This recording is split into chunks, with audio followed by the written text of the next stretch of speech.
Hello everybody, it's Daniel here, and yep, I'm playing A Link to the Past. Yeah, just like I said in my update video. So yeah, the first two parts, I forgot to turn my mic on, so I'm gonna have to do commentary after. God, I'm really bad. I'm learning, but yeah. And I always name my characters Link, but in the beginning, Zelda is sending a message to Link in his sleep. Well, Link's, I think that's his uncle. I'm not 100% sure on that one though. He is just kind of chilling around. And yeah. Then, he says that he's leaving, and he tells you not to leave the house. Yeah, because we're going to follow that rule. So just get out of bed and open up the chest, and you'll get the lantern. I think there's two chests that I know of, and I think there's actually a third where you can get the lantern if you don't get it from, like, that one. So yeah, exit the house and just follow my path pretty much. And you will get to where you need to be. I don't know. I don't remember what I was talking about when the mic was off. But I'm excited for this. I really hope you enjoy this. Hopefully it turns out better than Ocarina of Time did, because that was pretty bad. But if you go down that hole, you'll find the uncle just like laying there like dead, and he tells you to save Zelda, and he gives you the sword and shield. Awesome, I know, right? Inside this room, you will experience your first enemy. It's just this really weak guard. Two of them, actually. And then here, if you didn't get the lantern in your house, you'll get it here. But since I already got it, it's a blue rupee. The jars give you magic, and then you can light up those things with the lantern to get more light inside the room.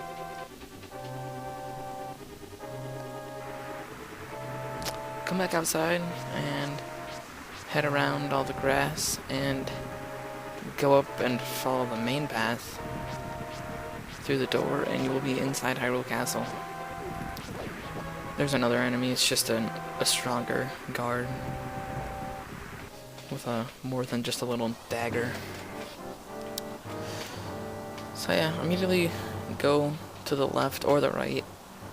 I can kind of show you different ways to go throughout here. I kind of did it wrong though. I usually go down the stairs and go the way I come out, like, yeah, you'll see. But instead I came out here and went around. That thing, we will deal with that later. Just don't mess with it, pretty much. But yeah, I went on the left side and went around to the right side. And once I entered, I was like, I went the wrong way, but it still worked. It still worked out in the long run, pretty much. Because essentially you're just trying to go to this hallway to that staircase, and you can do it from the left and the right side. Yeah, in here, there's a blue guard. They're just a little bit tougher, but he gives you a small key, so you have to kill him. Inside the chest, as you see, there's the map. That is not necessary. You don't have to get it, but I did. For this, I just wasn't really in the mood to just waste all my time recording just fighting these enemies, so I just kind of ran past them. I mean, yeah, you can fight them if you want. It doesn't really matter. You can knock them off the edge and stuff. So, yeah. Inside this room, you will have to kill the green guard to open up the doors. And as you see, there's a small key door, so you're kind of forced to go to the right. Kill the blue guard, and you will get the key. And when you open up the chest, you get the boomerang. The boomerang's kind of nice. It like freezes enemies, and you can like grab hearts and rupees with it from a distance. It's pretty cool. So open up the door and just keep going down.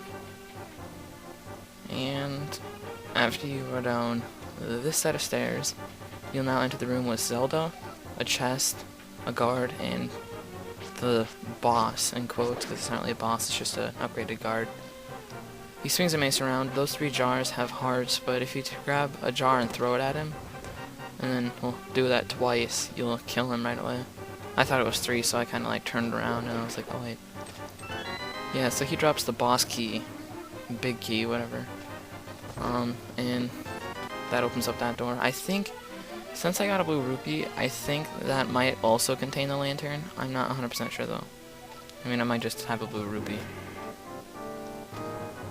So, talk to Zelda. Agree to take her along if you get the option. I didn't quite see it. And pretty much now you're gonna backtrack and exit the place, which is always fun. So, in here, as you can see, I took a little shortcut that kind of winded around. It used less time and didn't have to fight any enemies, which is helpful.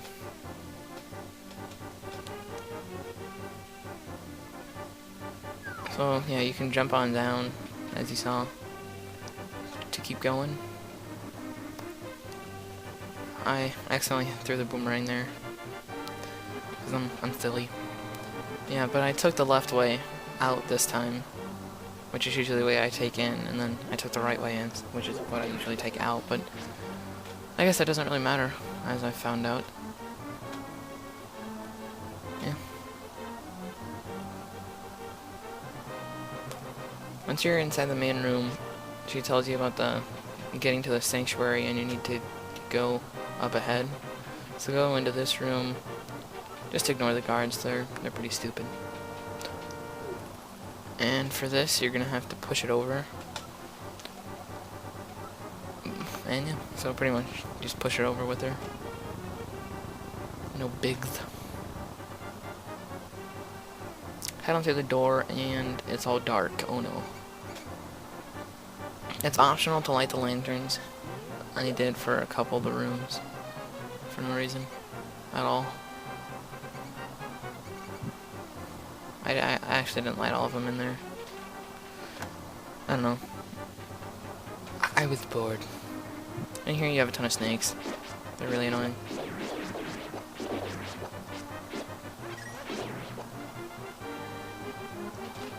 As you saw, I didn't even bother to light the lantern. There was no point.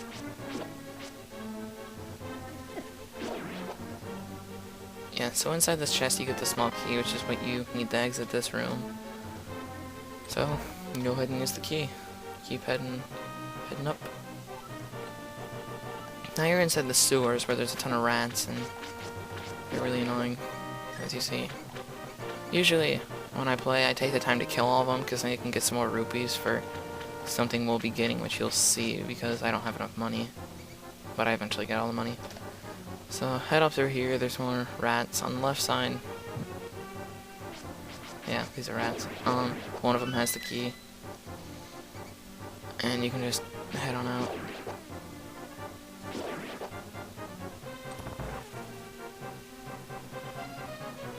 In this room, I just avoided all the rats and stuff, but as you saw, I got hit, so I killed a few. Much you. I killed the keys. But yeah, those cracked walls, we can actually come back here later and do something to those, so we can actually go through.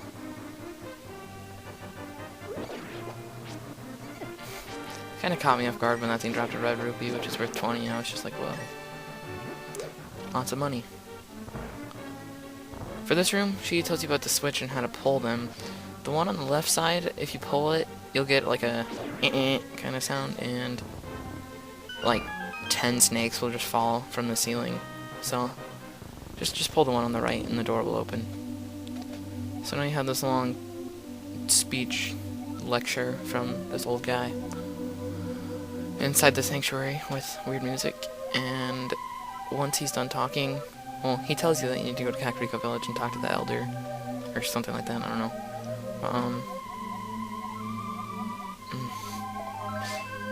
Yeah. You can, once he's done, you can open up the chest and get a heart container. So, now you have 4 hearts instead of 3, which is always helpful. So, exit the sanctuary and then just follow the screen order that I go in.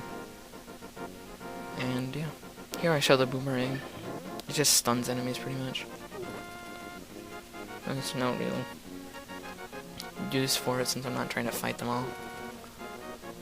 But yeah.